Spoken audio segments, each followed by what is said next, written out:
அனைவருக்கும் வணக்கம்.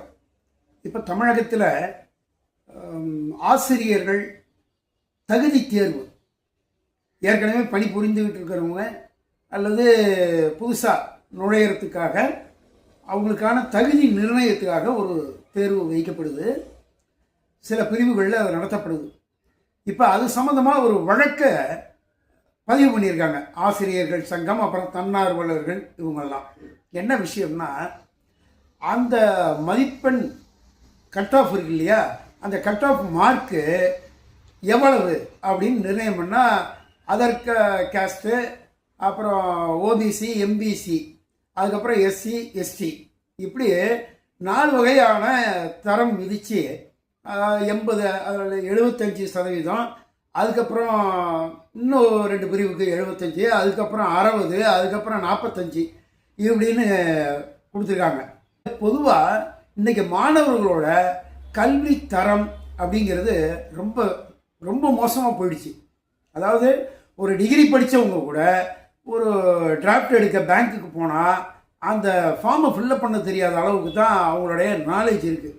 அதுபோல் 2 பக்கம் ஆங்கிலத்தில் இருக்கக்கூடிய விஷயங்களோ அல்லது தமிழில் இருக்கக்கூடிய விஷயங்களையோ எந்த ஒரு அப்ளிகேஷனோ எதுலேயுமே விதிமுறைகளை முறையாக படித்து பார்த்து புரிஞ்சு தானே அதற்கு பதிலளிக்கக்கூடிய அளவுக்கு இல்லாமல் குரூப் ஸ்டடிங்கிற மாதிரி 4 பேர் டிஸ்கஸ் பண்ணி அப்புறம் பெரியவங்கள்ட்ட கேட்டு வல்லுநர்கள்ட்ட கேட்டு கூட தான் சாதாரணமான ஒரு விண்ணப்பத்தையே ஃபில்லப் பண்ணக்கூடிய அளவுக்கு இன்றைக்கி நாலேஜ் இருக்குது.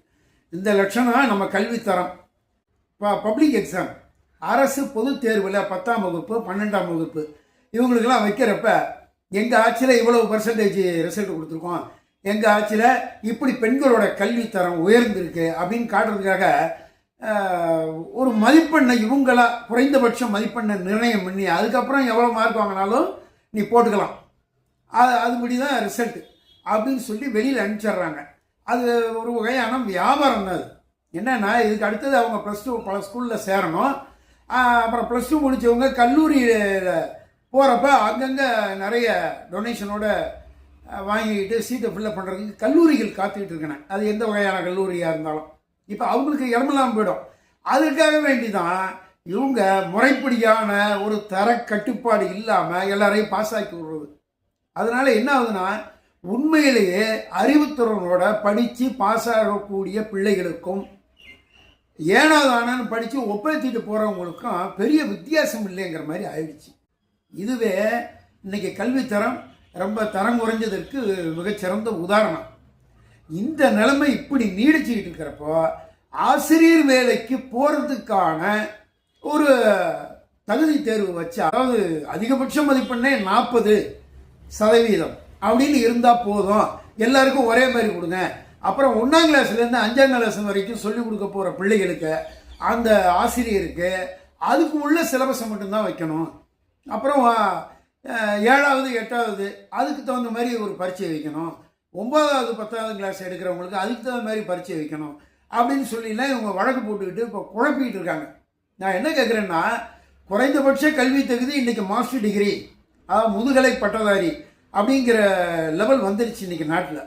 அப்படி இருக்கிறப்ப ஒரு பட்டதாரியாக இருக்கிறவங்க குறைந்தபட்சம் 10ஆம் கிளாஸ் பாடத்தை கூட சொல்லிக் கொடுக்கக்கூடிய அளவுக்கு திறனை அவர்கள் வளர்த்து கொள்ளவில்லை என்றால் அவர்கள் எப்படி ஆசிரியர் தேர்வுக்கு, அதாவது ஆசிரியர் பணிக்கு அவர்கள் தகுதி படைத்தவர்களாக இருக்க முடியும்? அதற்கான அவர்களுடைய அடிப்படையான பரீட்சையில் அவங்க பாஸ் பண்ணுறதுக்கும் ஜாதி பிரிவுகள் வாயிலாக இவங்க மார்க் கேட்கறது மகா மூடத்தனமான செயல்.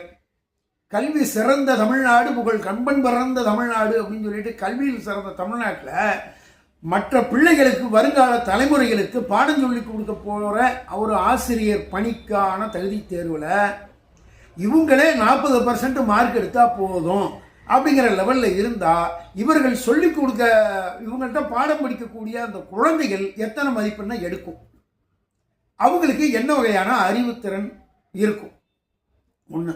2வது, இந்த மனித ஜீவராசியில் யாருமே பிறப்பால் உயர்ந்தவர்கள் தாழ்ந்தவர்கள் கிடையாது, சாதி ரீதியாகவோ எந்த அடிப்படையிலையும் கிடையாது அப்படிங்கிறது தான் நம்ம கோட்பாடு. இதை தான் நம்ம காலகாலமாக வலியுறுத்திக்கிட்டு வர்றோம். அதுதான் உண்மையான சமூக நீதி. அப்படியெல்லாம் சமூக நீதி பார்க்குற நாம இப்போ ஆசிரியர் பணிக்கான விஷயமும் அப்படித்தானே இருக்கணும். குறைந்தபட்சம் எல்லாருக்கும் 75 மதிப்பெண் எடுத்து ஆகணுங்கிற ஒரு வரையறை இருந்தாகணும்ல.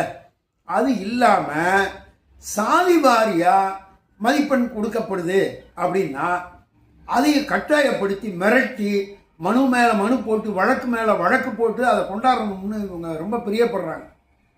அப்படின்னா மனித மூளையானது சாதி அடிப்படையில் தான் மூளையோட திறன் இருக்கிறதா, சாதி அடிப்படையில் தான் அவங்களுடைய அனைத்து வகையான செயல்பாடுகளும் இருக்குதா அப்படிங்கிறது முதல்ல ஒரு தெரியணும். எல்லாருக்குமே ஒரே மாதிரி மூளை தான், எல்லாருக்குமே அறிவாற்றல் அதே அளவுக்கு தான். அதை அவர்கள் பெருக்கிக் கொள்வதற்காக கல்வி. சமூக நீதி எது, பகுத்தறிவு எது, மனித நேயத்தோட வாழ்வது எப்படி அப்படின்லாம் சொல்லிக் கொடுக்கக்கூடியது தான் கல்வி. அது வெறும் பிழைப்புக்கானது மட்டுமல்ல, வாழ்க்கையில் மனித குலத்தின் தரத்தை மேம்படுத்துவது இதுதானே. அப்போ சாதி வாரியாக ஒரு மூளையோட திறனை ஒரு அரசாங்கமே நிர்ணயம் பண்ணால் இன்னமும் சுதந்திரம் அடைஞ்சு இத்தனை காலம் வரைக்கும் இப்படியே இருந்தால் நாம் எப்போத்தான் எல்லாருக்குமான பொதுப்படையான அறிவு சார்ந்த விஷயங்களை நாம் சொல்லிக் கொடுக்க போகிறோம், எப்போ நாம் கற்றுக்க போகிறோம். கல்வி அப்படிங்கிறது எல்லாருக்கும் பொதுவானது. அந்த எல்லாருக்கும் பொதுவானதில் அதன் மூலமாக அவரவர்கள் திறன் சார்ந்து அறிவை மேம்படுத்தி கொள்ளணும். அப்போ மூளையோட வளர்ச்சியும் மூளையோட திறனும் எல்லா சாதிக்கும் ஒன்று தானே. அப்படிங்கிறப்ப அந்த சாதிக்கு வந்து கம்மியான மார்க்கு, இந்த சாதிக்கு வந்து இவ்வளவு மார்க்கு, அந்த சாதிக்கு இவ்வளவு அதிகமாக இருக்கணும் அப்படிங்கிறதெல்லாம் உண்மையிலே மிகவும் பைத்தியக்காரத்தனமான ஒரு விஷயம். அந்த மாநிலத்தில் இருக்குது, இங்கே இருக்குங்க, அதெல்லாம் இங்கே பிரச்சனை இல்லை. நம்ம மாநிலத்துக்கு முதல்ல பேசுவோம். நம்ம குழந்தைகளோட கல்வித்தரம் மேம்படணும், மாணவ மணிகளின் கலாச்சாரம் மேம்படணும், அதற்கு தகுதியான ஆசிரியர்கள் வேணும். இதில் மாற்று கருத்து எது இருக்கா? நிச்சயமாக இருக்க முடியாது. அப்படி ஒரு வேளை இதை நியாயப்படுத்தி ஆமாம் சாதி வாரியா எல்லாருக்கும் கொடுக்கணும், பிரித்து அவரவர்கள் சாதிக்கு தகுந்த மாதிரி மதிப்பெண் கொடுக்கணும்னா அப்போ மனித மூளையோட திறன் என்ன ஆகிறது? அப்போ பாரபட்சமான ஒரு மனித மூளை தான் ஒவ்வொருத்தருக்கும் இருக்கா? கடவுள் அப்படித்தான் படைச்சிருக்காரா? அதுதான் உண்மையான சமூக நீதியா? தயவு செஞ்சு என்னுடைய இந்த சந்தேகத்தை நீங்கள் கொஞ்சம் தெளிவு பண்ணுங்க, கமெண்ட் பண்ணுங்க.